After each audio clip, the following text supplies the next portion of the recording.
शनिवार दिनांक 14/3/2026 रोजी संध्याकाळी व्हिक्टोरिया पूल म्हणजेच मालेगाव स्टँडकडे जाणारा रस्ता, या पुलाच्या खाली एका अज्ञात व्यक्तीचे प्रेत असल्याचा संशय नागरिकांना येत आहे.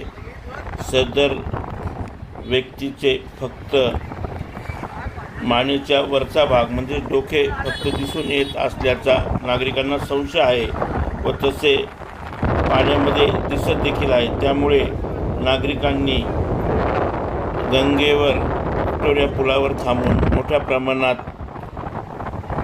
या ठिकाणी गर्दी केली होती. अनेक जणांनी पोलीस स्टेशनला 1 तासापासून कळवले देखील आहे, परंतु घटनास्थळावर कोणी आले नव्हते.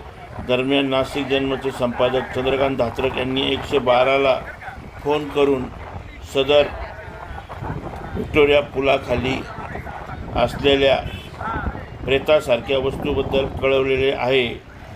दरम्यान 10 मिनिटांहूनही घटनास्थळावर पोलीस दाखल झालेले नव्हते.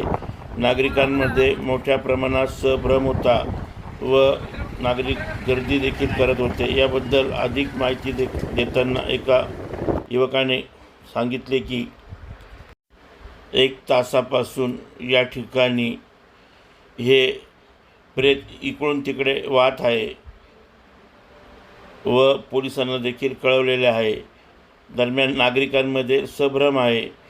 ताबडतोब या ठिकाणी खाली उतरून हे प्रेत काढावे व नागरिकांचा संशय दूर करावा अशी मागणी नागरिकांनी केली आहे.